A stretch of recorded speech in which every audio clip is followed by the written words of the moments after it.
Honorable Speaker, it is an honor to go after my deputy party leader has spoken on the position of the party.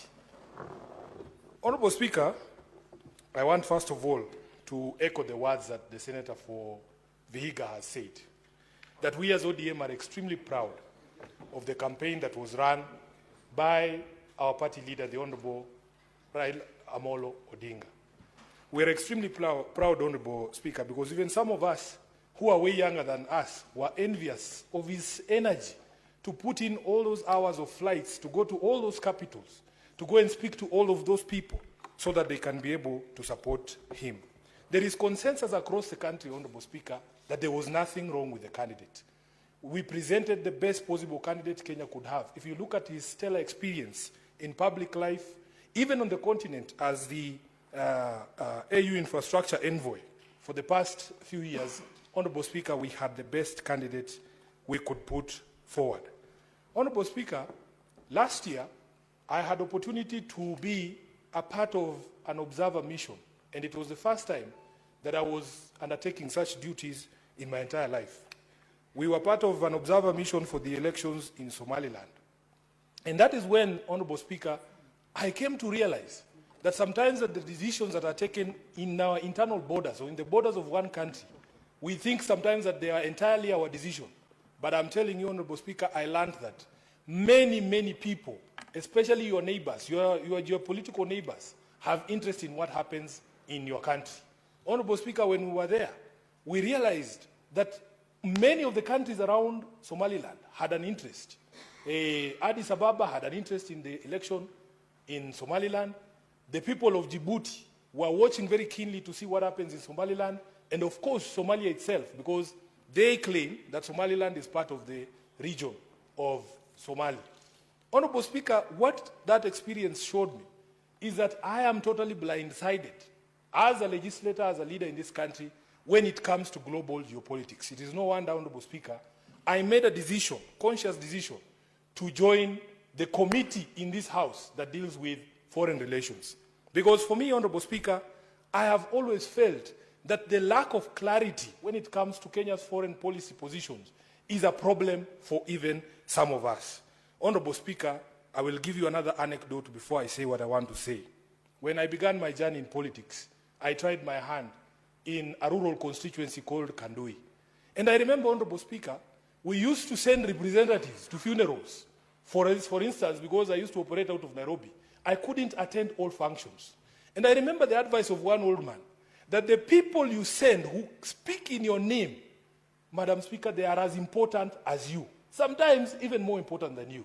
Because that face that they see determines whether they elect you or they don't. Honorable Speaker, I was told, you must do family background checks. I can see Khalwale looking at me. Honorable Speaker, if Khalwale sends somebody to represent him at a function in Malinya, and that person has questionable character, like for instance, he's a night runner, or he's a murderer, or he has bad manners generally, then the reputation of that person rubs on you as a candidate. I want to say very clearly that there is consensus that there was nothing wrong with our candidate. The problem, as I see it and as I understand it, is the bad manners of the Republic that he was fronted by. And I want to go through those bad manners, Honorable Speaker, because it is something that is worrying to us. Honorable Speaker, people make decisions based on how they feel about you, your relationship with them. And I believe the election of the AU was no different. We were all very perturbed when a few months ago, some leaders of a rebel movement were granted opportunity to speak from our shows here. And Honorable Speaker, this I want to draw the distinctions between what Raila Odinga believes in, the things that I know he believes in, and the positions that have been taken by our country that are diametrically opposed to the things that he believes in.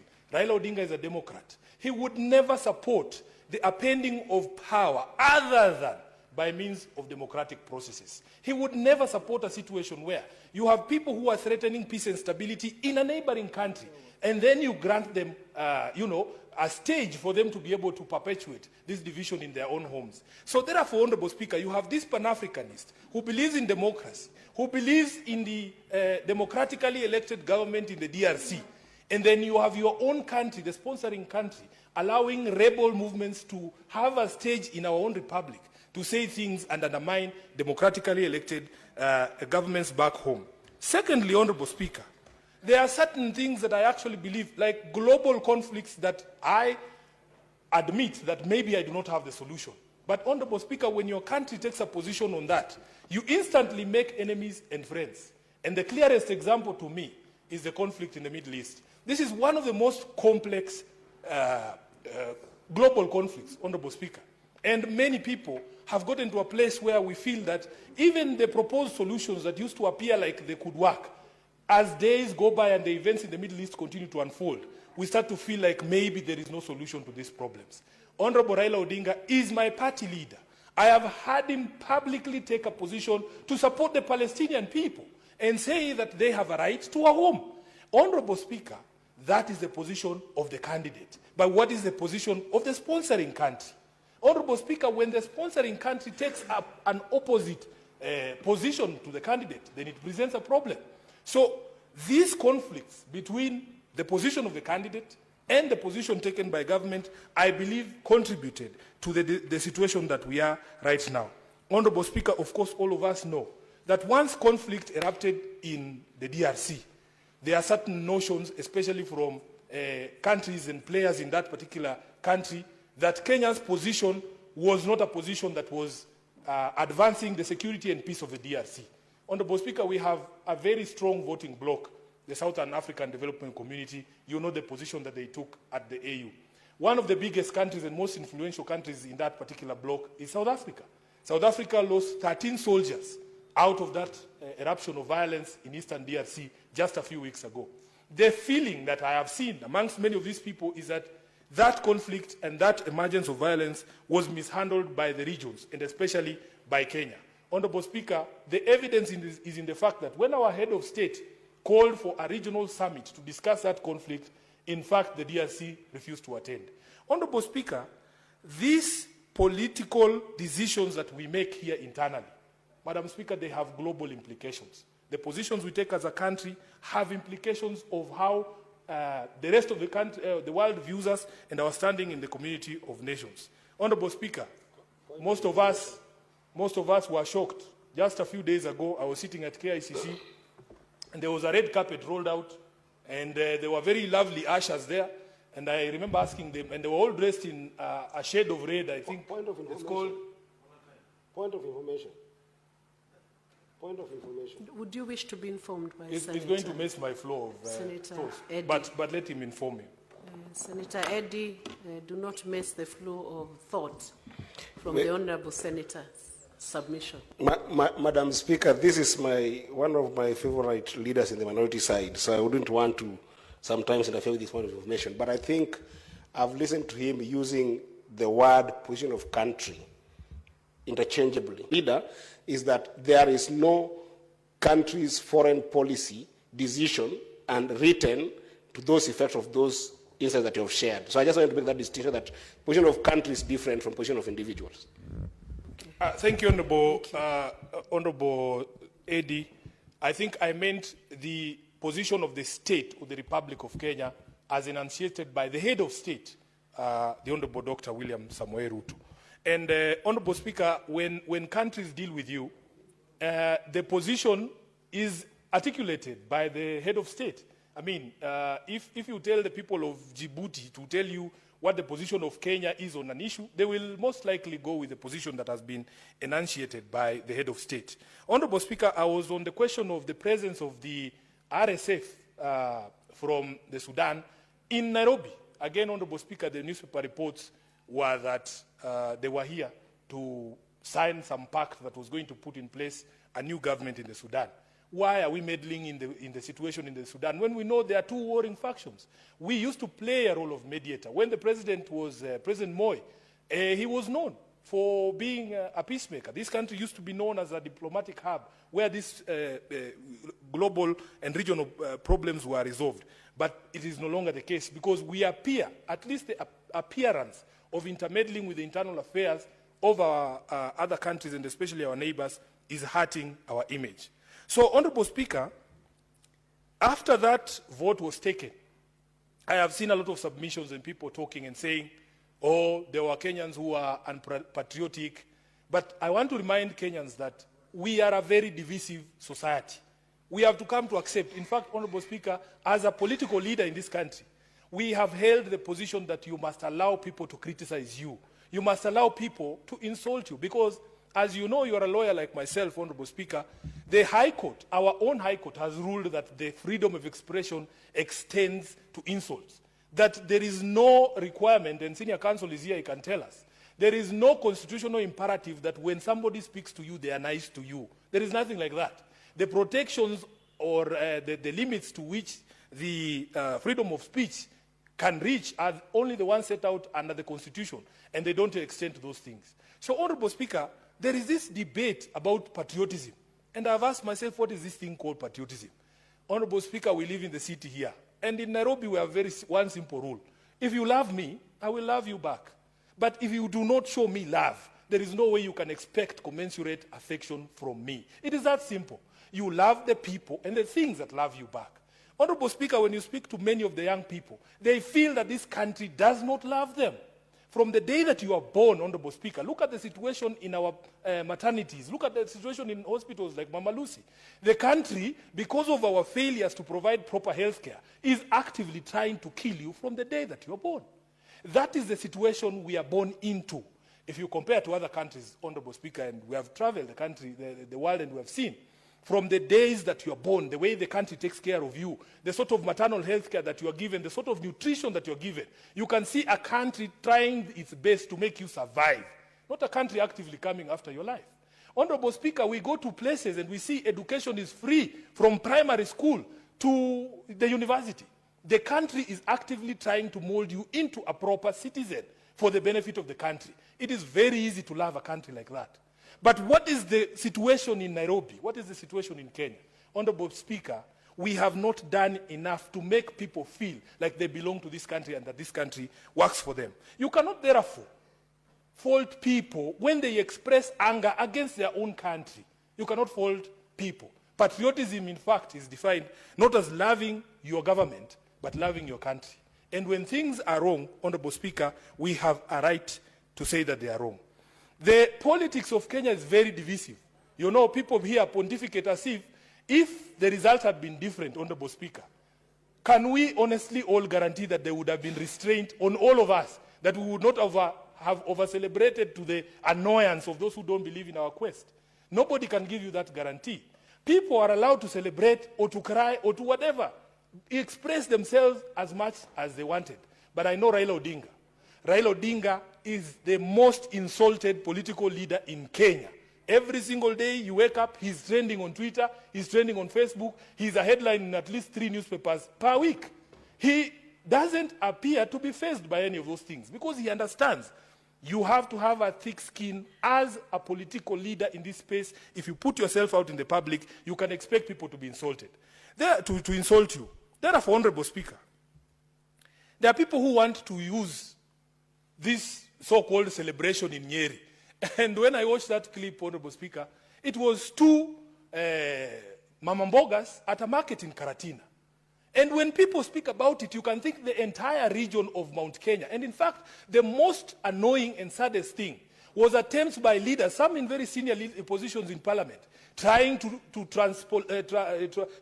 extrapolate and make it look like it is the people of the mountain celebrating Raila's loss. Honorable Speaker, these are the things that bring division in our country. As SG of ODM, I am aware that for the first time in the last election, Raila Odinga got over 1 million votes in the election. You cannot tell me that those 1 million people who are in Mount Kenya can be dumped or lumped into those who do not support the politics of Raila Odinga. These are the things we must do. We must speak in a way that ensures we remain cohesive as a society and we don't marginalize anyone. Honorable Speaker, I want to conclude by speaking to the speculation. There's people who want to put words into Raila's mouth. Honorable Speaker, when Baba, Raila Odinga, wanted to run for the elections in 2022, he called a major rally, and I was present at that rally at Kasarani. He announced it himself that I would want to seek the presidency of the Republic of Kenya. When he wanted to run for this AUC position, Honorable Speaker, He himself called a press conference. I remember only seeing the former president of Nigeria, Olusegun Obasanjo, there at that press conference. He told us with his own mouth that this is what he wants to do. Honorable Speaker, therefore, when Baba wants something, he will tell us himself. These people who have abrogated themselves the role of speaking for Raila Odinga and telling him, oh, we will look for a space to accommodate you. Baba has many, many roles. He's a party leader of ODM. He's a leader of opposition. He's a father. He's a husband. He's a grandfather. He is not idle. Baba is not idle. He has things to do. So please, these people, I have seen even some colleagues from this Senate coming up and proposing ridiculous things like amending a constitution just to look for a position for Raila. What do you mean? In fact, as the father of this constitution, it insults Raila greatly if you can stand up and say you are going to amend a constitution just to look for a seat for him. That is not what he fought for. That is not why he fought for this constitution, Honorable Speaker. And the leader of the country today is the one during the campaigns who told us that for a change, we must stop looking for positions for leaders. Let us start with the Mamamboga. Let us start with the Boda Boda person. Let us start with other people, because all this time we have been talking about leaders. I want to say without fear of contradiction that if Baba wants something, he will tell us himself. All these people running around and saying, oh, we will look for this, we will look for that. How do you know? He's not interested. Has he told you he's interested? And he has a mouth for himself. Do you know, Honorable Speaker, that despite me being the SG of ODM, I do not speak for Raila. He has his spokespersons. He has his spokesperson. I speak for organs of the party for which he is a member. But I cannot speak for Raila Odinga because he has his own mouth. He has his spokespersons. So please, we feel insulted as members of ODM when people run around looking for small seats here and saying, oh, we want to propose him for this, want to propose him for that. It is entirely disrespectful to Raila Odinga for you to run around claiming that you are looking for a position to accommodate him. He is not idle, as I say. Honorable Speaker, I want to conclude by saying we are extremely proud of Raila Amolo Odinga. Some of us chose not to be emotionally invested in this particular campaign because, Honorable Speaker, we have been through painful moments. Some of us, I had been elected for the first time in 2022 as Senator of Nairobi. I never got opportunity to celebrate that win because my party leader had lost the most important position that we were looking to get. Honorable Speaker, we were depressed. When you see us here, we might appear in public like we are rocks. We are not. These things have an effect on us as people. We want to be left alone. We want to be left alone, Honorable Speaker, and we want people to respect our father. We want people to respect Raila Odinga. Because every time you pick him up for your other charades like the ones that people are proposing here, when ultimately it doesn't work, it is the people who believe in him who bear the brunt of the pain. Those people are not there with us. In fact, these people proposing, some of these guys proposing things here, they are inwardly very happy and they want to drag Raila Odinga into another charade that is going nowhere. We want to tell the people of Kenya that it is only you are the ones with the power to determine the future of Baba Raila Amolo Odinga. Nobody has the right to tell anyone in this country to retire or to come out of politics. You are not the one who put him into politics. Allow Baba to make the decision himself. And Honorable Speaker, if you allow me, because my time is over, I want to read a quotation from Martin Luther King.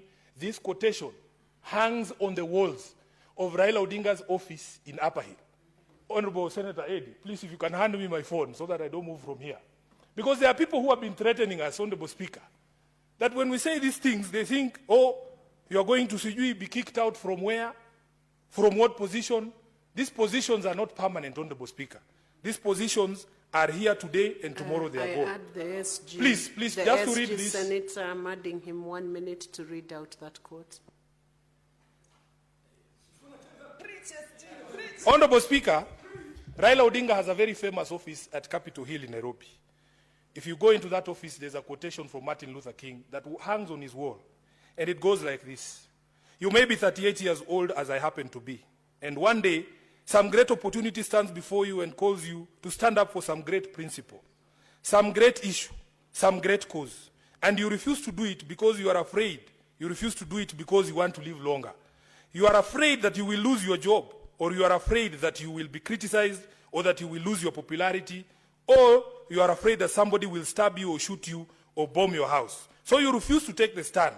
Well, you may go on and live until you're 90, but you are just as dead at 38 as you would be at 90. And the cessation of breathing in your life is but the belated announcement of an earlier death of the spirit. Honorable Speaker, those people who have been wagging this AU thing on our faces and gagging us, that thing has now been taken. We are unshackled. We're going to speak. I thank you.